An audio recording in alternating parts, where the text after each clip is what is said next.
Guyanese football. I remember always being keen and, you know, looking it up on Google and checking to see how I was getting on. But, you know, as a young player, you know, you don't really hear about the Guyana international football. So it was that season, you know, we went on to go up through the playoffs. And I remember, I think halfway through that season, Shakesy said, you know, there may be an opportunity with you come season end when we've got World Cup qualifiers that you might, you know, be in for a squeeze. I said, fine, you know, that would be brilliant. I remember, you know, Faisal Khan, who was player recruitment, he came down to watch a few games and he said, look, you need to get your passport sorted out because there could be an opportunity. So I had to sort out all my papers with, you know, obviously my mum's side of the family. So I had to get my granddad's birth certificate and get all that in place just in case I did get called up in hope. And, you know, come season end, I got a call from the gaffer, Jamal Shabazz, and he said, you know, we'd like to call you up. So for me, that was an unbelievable achievement. You know, first of all, which of course made my family so proud. Nan, bless her soul, she passed away in October, but you know, I remember the joy in her face when she found out that I'd be representing the country that she was born in. So you know, that was something I look back now as one of my biggest achievements. And you know, it's been such an experience, man. I can't express how humbling it's been to go back, reconnect with my roots, and you know, have the opportunity to represent a country. It's an unbelievable feeling, and you know, one I never take for granted. And you know, it's been an unbelievable journey. Yeah, so going on from that is, you know, last year, which was absolutely massive. I'm not sure how many people probably know about the Concave. You know, it's obviously the version of, you know, the European Cup for England sort of thing and stuff like that. But there's still some, you know, some big names that are playing in that. There's some big countries still playing in that. I mean, in your group was USA, weren't it? Yeah. How did that feel going out? Because how many fans were, you know, you played USA, that must have been the biggest game of your life. That was, sort of thing. Do you know what? You know, it was without a doubt, but I remember not being nervous going into the tournament at all. It was almost a feeling of excitement and anticipation. I mean, I was never nervous. Was that because no one expected too much from you as well? So there weren't really no sort of pressure on you, or was it just taking in the occasion? I don't think it had anything to do with the pressure. I just think, you know, it was like everything that I'd been working for in terms of, you know, when I first got called up to Guyana, I made a vow to myself that, you know, by the end of, you know, when I hang my boots up and I retire, I was going to leave the program in a better place. And, you know, I was going to go on to help the country achieve, you know, getting into major tournaments and, you know, climbing up the FIFA world rankings. So, you know, it was kind of a feeling of, you know, now we're here. This is us. You know, 49 million people viewing over that side of the world. I know it's not too recognised over this side of the world, but you know, over in the Americas, South America, and the Caribbean, the Gold Cup is like you said, the equivalent of the Euros, and tuned in massive. But didn't feel any nerves at all. But you know, that game was, you know, in a brand new stadium, the Allianz Stadium, which was the first game that was ever played in that, and I think it was 25,000 full house.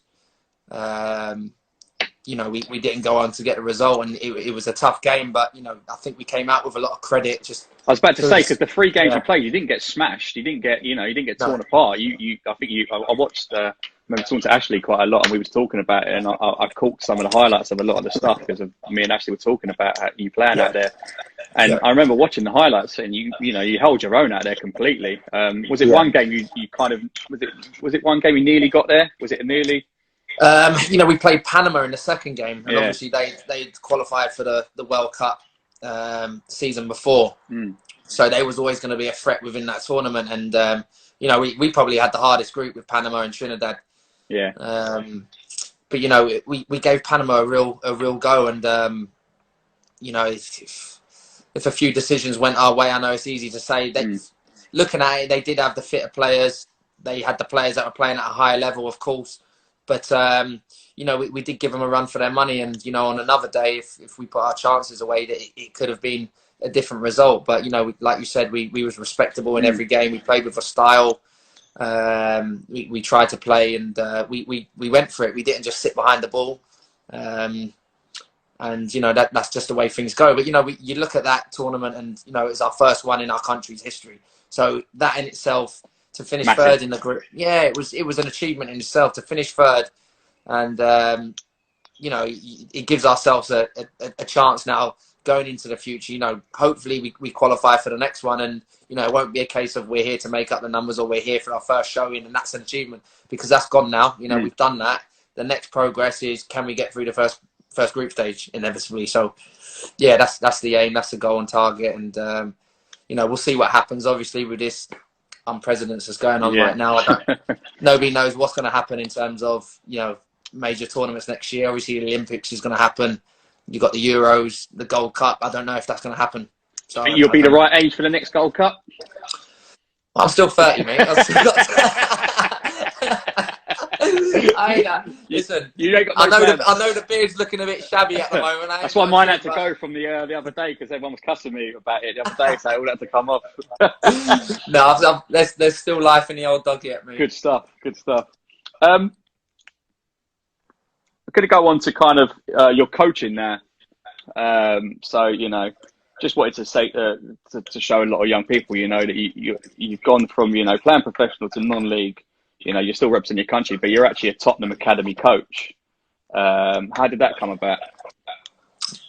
So this was about 2013, where I just dropped into non-league, and John McDermott, who I've said in interviews and last week in a couple of papers and stuff, John has been instrumental in my career, massive, and I'm sure a lot of the other boys that have gone on to reach the heights will say exactly the same thing. And his pastoral care, and just not so much developing the player, but developing the human being has been. He's been inspirational for Tottenham over the last decade, really a long time. Without a doubt, and he's always paid a close attention to what I've done in my career. And when I did drop down into non-league, of course, as everybody knows, sometimes financially you need to compensate your money by doing something else. And at the time, it probably seemed like failure. I look back now, and coming out of Barnet League Two, we was in relegation battles for the 2 years previous. So obviously, if you're not getting game time in a relegation battle League Two side, then inevitably there's only one place you're going, and that was non-league. And I dropped down, and at the time it felt like failure. But now I look back, and I think it gave me an opportunity to develop a new career and a new passion as well. Of course, we'd all love to be playing at the top level, earning thousands a week, but that's not the case, and it's difficult. But it's given me an opportunity to learn a skill and develop a passion. And John was big on that. And as soon as I dropped down, he said, "And do you want to get involved with the coaching?" And what I started with was with the Tottenham Foundation, which I still do now, which a lot of people don't know, which is going into the community. We were obliged to give a certain amount of hours back to the community. So whether that be in schools, old people's homes, I've worked with kids with disabilities, all kinds of kids, and humans. So I started with that, and I started developing my own kind of style, and working with different abilities, different characters, personalities. It's tough, and John Mack was big on that. He's big on starting from the bottom, getting to know kids of all different types of ages and standards. And it wasn't for another couple of years where he asked me to take on the under-9s. And, that was my first side with the academy. I remember previous going in to do a bit with Justin Cochran with the under-16. So I would go in and shadow him. And, I learned an awful lot from Justin. So I owe Justin Cochran quite a bit, and obviously got the under-9s. And since then on, I've had a couple of age groups, and now working with Bradley Allen with the 15s, which is, again, full circle, because Bradley was one of the coaches that brought me in as a player. Oh, really? Yeah. Yeah, and Bradley's been there from the very start, and in terms of the way his coaching style, and Bradley as a human being, he's a top man, and he's someone again that I owe an awful lot to.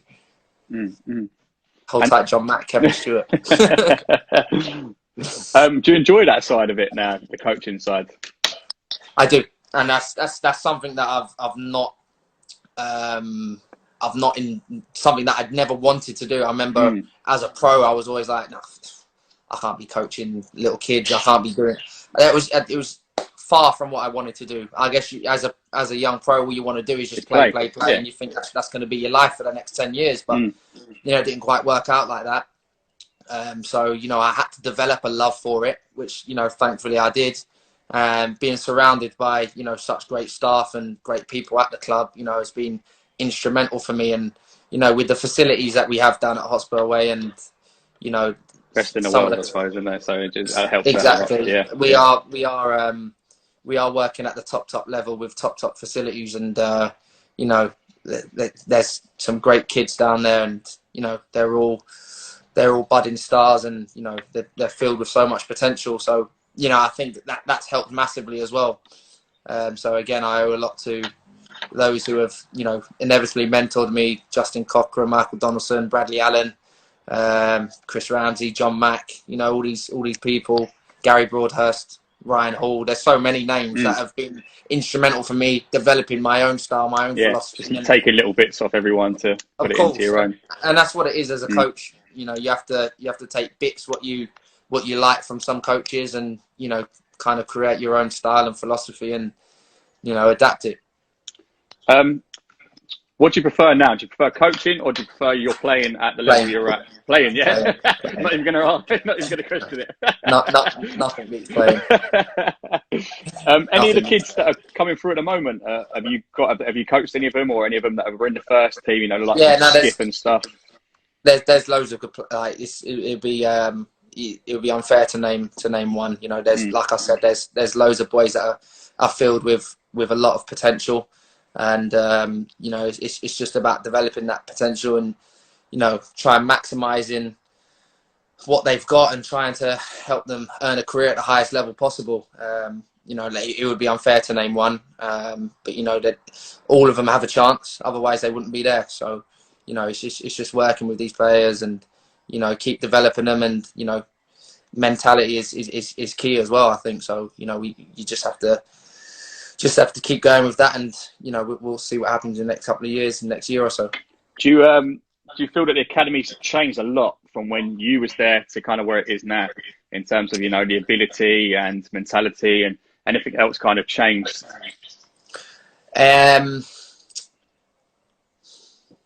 I think there's it's not just at Tottenham. I think there's football in general. I think there's more of the sports science side, and I feel like players have become more athletic since our day. But I remember back when we was playing and coming through, it was just football. Now there's an awful lot of the sports science side, which is great. We're trying to give these players the best opportunity to play at the highest level possible.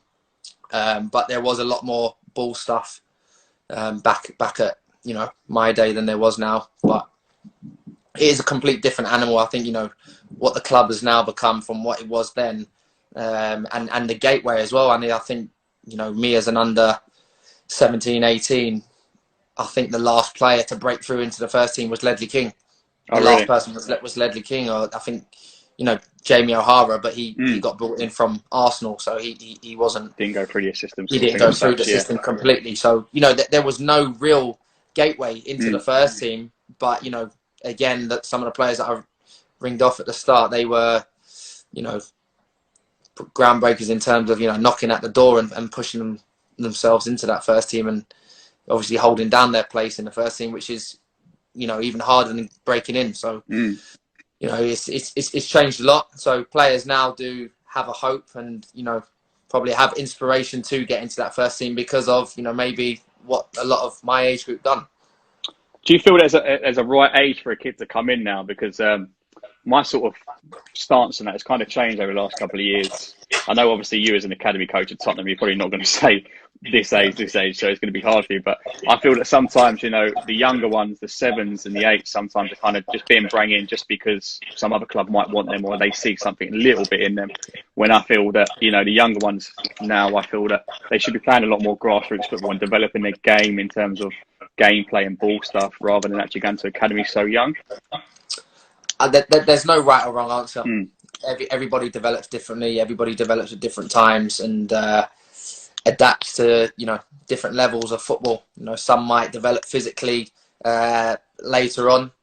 For me, I came in as an under 15, and you know, I think one of the reasons I did get signed at that time is because I had that edge and that grit that comes from grassroots and Exactly, I was playing. about to say, yeah. Yeah, and I kind of had that, which was different to maybe some of the boys that were, you know, already signed and been in the system from a young age. So I look now, and you know, I probably had a part to play in helping some of the boys as well, because, you know, to get the ball to the better players, you know, you probably need someone that's going to run around and get the ball and, you know, win it back, etc. So there's no right or wrong answer if I'm honest with you, because then, you know, you can look on the flip side. Did I have my technical shortcomings as I got older? Probably. Which is why that I feel that grassroots clubs now need to just do that little bit more in terms of coaching, and they're kind of going to be key over the next couple of years, especially with a lot of the academies kind of shutting down.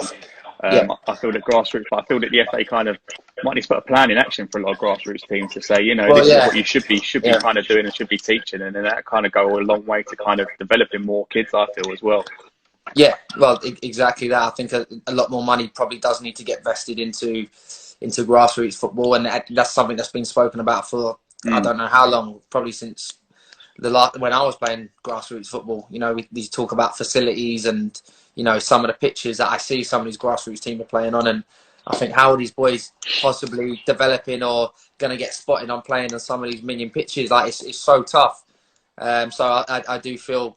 I feel that's what's changed as well. You don't see as much street football as well, do you? You know, like growing up in the flats, playing in cages and all that sort of stuff. You know, if you want to play football, you have to kind of pay to go and play somewhere now, unfortunately. Like, it's not the same, is it? And I feel that's where a lot of people, that's where we kind of lose that bit of an edge. So you probably played, you know, and I played a lot of cage football and in the flats and all that sort of stuff. Yeah, and again, you go back to the question where you said, do you see a difference in, you know, from my time at the club and, you know, now? I think you probably did see more of those, you know, edgy type back then, because of what you said, the cage football and the street football, and, you know, it not only does that develop you technically, you know, as a man, as a young kid, it develops you, because, you know, you end up playing with kids that are older than you are, and, you know, you're getting kicked and the ball's getting blasted in your face and whatnot, but you have to, you know, man up early, especially when you're playing in the cage football. And I do feel there does need to be more done in terms of facilities and, you know, giving these kids more opportunity to go and play and just, you know, enjoy their football outside of, you know, the competitive grassroots and academy football. Last two questions from me. Just a quick one for sort of our boys as well at the moment. What are the academy kids doing at the moment? Are they all set work to do, set stuff that they need to be doing during the week and stuff like that? I know it's very hard at the moment, but I just wanted to know what your kind of kids are doing at the moment at academy. Yeah, they've all been. They all get a daily program, and, you know, the sports science are big on that, and, you know, the coaches are brilliant with the technical side of things. You know, planning sessions and whatnot. So, you know, they're ticking over nicely, and like I said before, they're all great kids, and they buy into what the coaches tell them. And you know, you do get feedback. They have to give feedback back into the groups, back into the group chats, and back to the sports science side of things, and back to the coaches. So, you know, they're all doing the right things, and there's no room not to be professional now. I mean, you know, by the time we go back and you see, you know, maybe a couple of them that haven't done the work, you'll notice. And, you'll notice, and then inevitably that's time, and you don't have the time anymore. There's no room for that. So it's brutal as such. You have to be on it all the time, and if you take your foot off the gas, you know, you will be left behind inevitably. Last question. What's the future hold for Sam now? What do you want to do in the next 10 years? What do you see yourself doing? Do you see yourself going into any sort of management, or do you see yourself going into any more coaching at a different club, or have you got any plans? Well, for now, I've still got a few more years playing, and hopefully I'm still gonna win some trophies, and that's what I want to do now, and, you know, continue playing at the highest level possible I can be. You know, if an opportunity comes to play higher, fantastic. If not, you know, I'm happy just playing. In terms of the coaching, I'm in the best place possible to learn. You know, like I said, Tottenham is home for me. They've been brilliant for my development as a player, as a human, and as a coach now. I'm just going to keep learning, keep picking up things from, you know, all these great people around me. and see what happens there. But yeah, no, I do have, I guess, one eye now on, that I'm keen on the managerial side of things, and that's something that I'd like to do, maybe when I'm a bit older. But no, definitely, I've got an eye for that. And again, like I said, with the national team, I want to keep progressing, keep helping them develop. And I guess I want to have a role to play when I do hang up my boots and help develop the young kids over in Guyana, because they don't have much over there. There's no real route into a real top league to earn a decent living. So I do want to help out there and give back once I'm retired. And yeah, I still feel that we're capable with the crop of players that we've got with the national team to go on to reach more major tournaments, and maybe the not this World Cup obviously, but the next World Cup stint, give a real go in the runnings to maybe have a shout of getting far in the qualifications process there. So yeah, I'll just keep learning and keep developing and trying to be the best I can be. Fantastic. I'll leave you to, is there anything you wanted to say? I know I was going to leave the link in the bio for you're doing. I know you're doing a charity. I don't know if you want to add a little mention on that, but and any sort of words you wanted to sort of finish up with, really. Yeah, nice. Obviously, with the unprecedented crisis that we're all going through at the moment, it's tough times for everyone in every industry. And of course, speaking to a few of my boys that are playing at the top level, and some of the players that are playing in the Premier League that are able to make large donations, I feel like I needed to play my part in something, no matter how big it was or no matter what the gesture. I felt like I needed to do something, and it became apparent when obviously the Premier League players started making the donations that this was time I needed to do something. And it was 10 years ago nearly that my mum went into the hospital, and the NHS done absolute wonders to save her from dying, essentially. And 10 years later, I think what better way to raise money than to do the opposite from what I'd done. I cut my long hair off then. I put a throwback picture as I do on a Thursday. I know people say I'm busy. But it looks like Asua Koto in a lot of them pictures, doesn't it? Oh, no. I don't.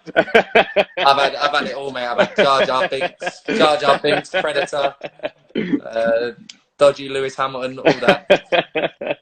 But yeah, no, I thought there's no better way to raise money than doing that. Somebody said, "Oh, I'll give you £100 if you." It was actually Callum Butcher's dad. He said, "I'll give you £100 if you, grow your hair back." And I said, "Okay, if you donate it to the NHS, then I'll do it." I then did a poll on the Instagram, and they said, "Grow your hair back," and I set up a Just Giving page. So, in a gesture to thank them not only 10 years ago for what they did for my mum, but obviously with everything that's going on now, those at the front line that are at the hospital in Northwick Park, and I know some staff in Watford, they're struggling for protective clothing, and I know there's been a lot of people saying about we shouldn't be doing charitable things, the government should be paying for the NHS. Agreed, but if I'm able to make a difference or make a little gesture or donation, with everybody's been brilliant in donating to the page, then so be it. It doesn't matter, whatever we can do now to help and to eradicate. I'm totally with it. My wife's obviously a nurse in A&E as well, so I totally hear that. So I will leave the link in the description as well, and hopefully you'll get a lot more. But thanks, I really enjoyed this. It's been really good. It's been a real eye opener. And I hope you enjoyed it as well, and I hope everyone else takes that from it. So I think it's really interesting in your journey and stuff, and hope that all goes well. And hopefully everyone will be watching your next Concave World Cup, and we'll see how you get on, mate. Yeah, we'll see how we get on, mate. Thanks for having us, and Sam, take care of yourself, mate. Cheers, mate. Thanks very much. God bless, Cheers, mate. Thanks. Bye-bye.